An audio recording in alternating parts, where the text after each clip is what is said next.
Hi guys, Darth Deuce here, back with another Star Wars 3 3/4 inch action figure review. Today taking a look at a really cool piece that I got recently on eBay, one that I've been looking for a while. It is the Star Wars Legacy Collection comic pack of Lumiya, and Luke Skywalker. Been after this set for a while, or I guess more specifically, I've been after Lumiya for a while because of my trying to collect all of the unique named Sith characters that they made over the years. Lumiya is one of them, and one of the last ones I'm missing. And I was able to get this comic pack mint for a pretty good price, I would say, on eBay. So that was pretty cool. I had to jump on it. The seller took my offer, and it was a within Canada sale. So I'm glad to be able to get it. Mainly for the Lumiya, but the Luke Skywalker looks cool too. And I always have a fun time getting these comic packs still sealed. I think it's always cool to see what we used to get for these comic packs back in the day. I will be opening it though. The packaging in pretty good shape, but there's not one I overly care to keep it mint in box, and there is some wear and aging on it. But since I got it mint in box, might as well take a look at it in there first. So we've got that Legacy Collection comic pack packaging, the comic being the backdrop, and then we have an artwork of the character of both characters there, the figures in the packaging. Then on the back we have a write-up on the side, an image of the figures, and then other comic packs. I've actually reviewed these two, and I have at least some point owned all of these. I still own these two. I used to own this comic pack. I think I ended up trading them away or something a while ago. I wouldn't mind tracking them down again. They're actually pretty good figures. But yeah, I guess there's not too much else to say. So let's crack it open and we'll take a closer look. So we got the figures out of the packaging, but before we take a look at the figures, we can take a quick look at the comic. I won't spend too much time here, but this must be a pretty old story because the artwork looks, well, quite old. I could be wrong with that, I guess. Maybe it's just the art style, but it looks pretty old. I do like on these comics, I think it's only on these comics that come with the figures, you get adverts for other figures from Hasbro, and here we have the Force Unleashed figures. I think I actually own every figure here now on this page, which is cool. See me. But yeah, flipping through, yeah, there's the artwork, which is nice. I don't know, there's no setup to why they're actually here and what's going on, at least from what I can tell. But I've never read this, so it's always fun to get a comic pack where I haven't actually read the book. So I'll have to give this a read, see what's up. But we won't spend too much time there. We will move on to the actual figures that come in the set. So we'll start with Luke first because he's probably the one people care about the least, let's be honest. But he's a cool figure. He's got kind of these fatigues on, kind of sort of similar maybe to his Bespin fatigues, but he has no sleeves, which is kind of interesting. I think the head sculpt's actually pretty cool. Maybe not 100% Mark Hamill, but I think it looks pretty nice, and the paint looks pretty good for being well before face printing was ever a thing.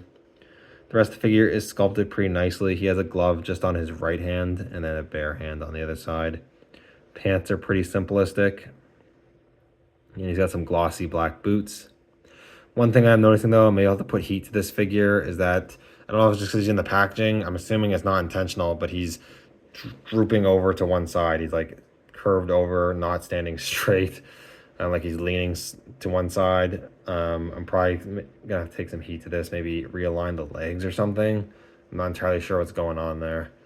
But yeah, kind of weird. I wish they wouldn't put them in the packaging in such a way where they get so messed up. But paint on the belt's nice. It does actually have a hole for a lightsaber hilt, but he doesn't come with a lightsaber hilt, which is kind of weird. For all I know, this figure might have some reuse. I have no idea. But it's not a bad Luke. But obviously not the main reason I got this set. Articulation-wise, he has a ball joint in the head, but the way it's sculpted, you're basically only getting rotation. He has ball hinges at the shoulders. The hinges move pretty well. The swivel is pretty loose on the right shoulder on mine, which is a bit unfortunate, but not a huge deal. Single hinges at the elbows that move in 90. The right one actually seems to bend a lot further, unless this is maybe, oh yeah, this is a swirled around the wrong way. They both go about 90. Then he goes swivels at the wrist. He actually has like a hinge torso. He has rotation, then you can actually go forward and back, which is pretty interesting. They incorporated that into this figure. He has swivels at the hips, which is fairly standard for the time. Single hinges at the knees that actually go a full 90 and rotate, and then you actually also have hinges and swivels at the ankles. So not bad articulation, although I wouldn't try to pose them right now because again, it looks like I'm gonna have to at least try to see if I can maybe straighten them out a bit or something. I don't know.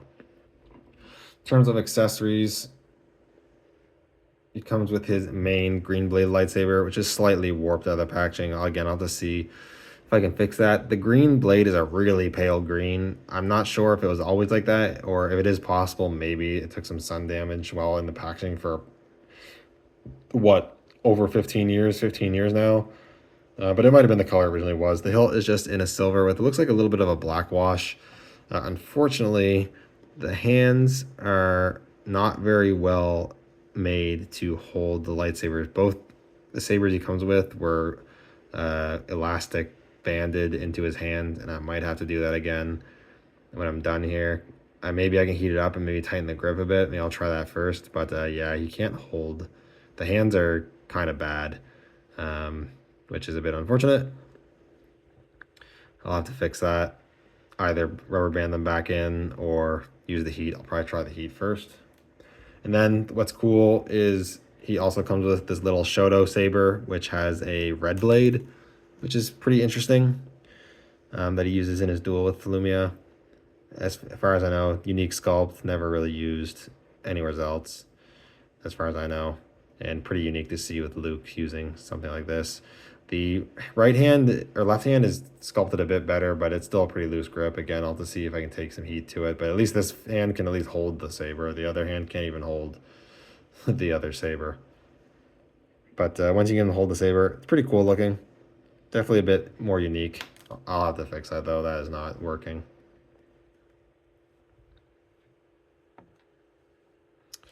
A lot to fix that figure. He really didn't struggle staying in the packaging for so long. But the real reason I got the set is for Lumiya.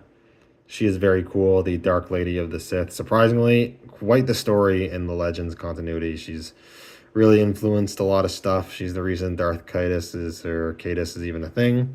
So pretty cool. Figure looks really nice. The head sculpt with the mask and the headdress looks cool and looks the best in my opinion. The eye paint is okay. The eyebrows look alright. She's got the scar over her eye, which is cool. Maybe went quite heavy on the eyeliner, which I think looks a little odd, but I don't mind it too much on this head sculpt anyways.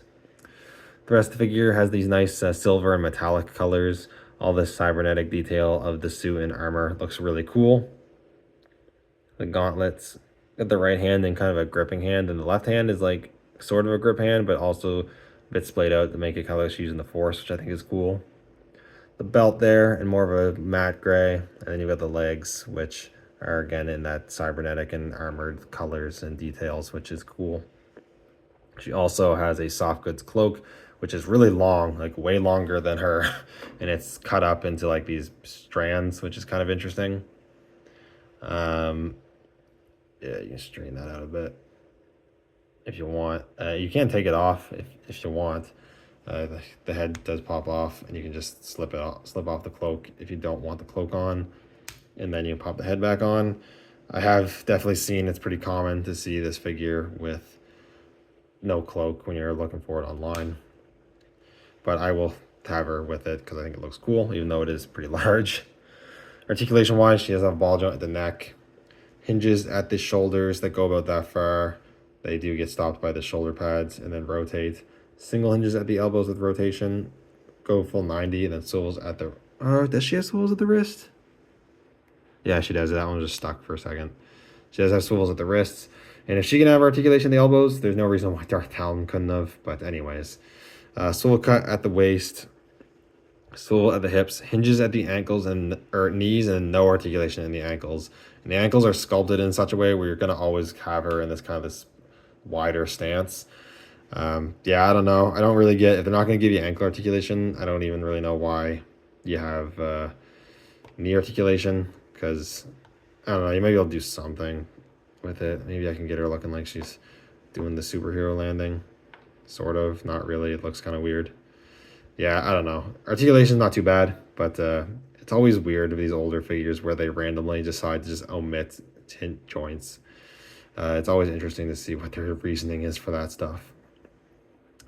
But in terms of accessories for her, um, she does, I guess, if you want to consider the soft goods cloak, there's a soft goods cloak. She does have her main weapon, very unique accessory, the light whip, which is super cool. It is cast in this translucent yellow plastic. Then throughout the whip, they actually painted spots where the metal parts of the whip are visible, and the electricity is flowing around it, which is a really cool detail. And then the hilt itself is painted in this brown with a silver wash.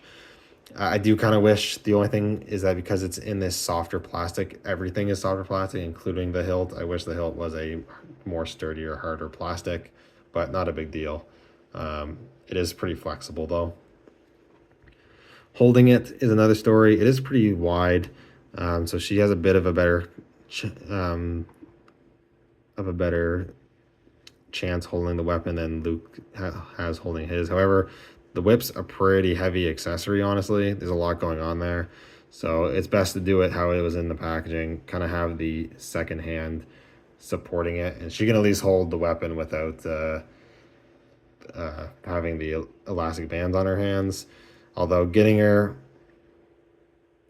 I don't know, you can have her hold it like that. It's not too bad. But, you have her in this pose for a long time. This is going to warp all the way down. But I don't know, it's just kind of an awkward accessory. But it is really cool, very unique and very cool. Looks good.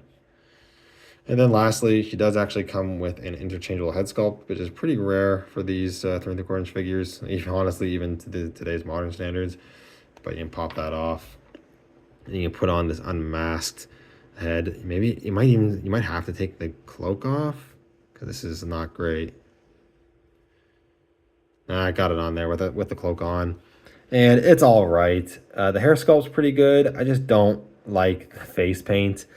The battle damage with the cybernetics showing is super cool.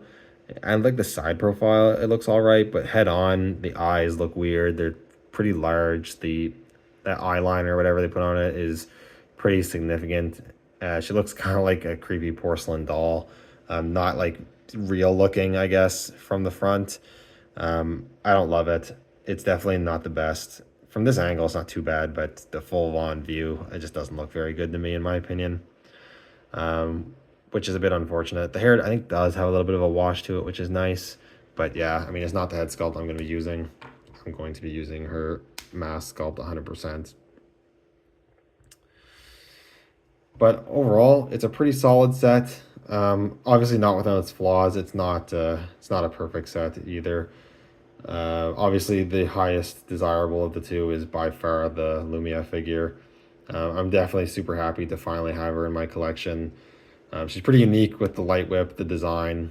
Not too many female Sith characters out there. In terms of actual Sith, I think it's only her, Darth Phobos, and Darth Talon. This fell out. I'm just going to leave that out for now. But it's a solid set. I definitely recommend it if you're interested. I wouldn't pay crazy prices for it. I think, well, before shipping and taxes, I paid $75 for it Canadian, which I feel like is all right for how old this set is and how decently desirable at least the Lumiya figure is. So I don't know, somewhere around there, I think it's worth it. I wouldn't pay crazy prices, but if you don't have them already and you're interested, mainly the Lumiya, the Luke is like a take it or leave it. It's okay. It's kind of cool, has some cool aspects to it, but nothing that crazy. It's really the Lumiya figure that's the main draw here. Anyways, that's pretty much it. So thank you guys so much for watching. Let me know what you think down in the comments below, and I'll see you all in the next video. May the Force be with you.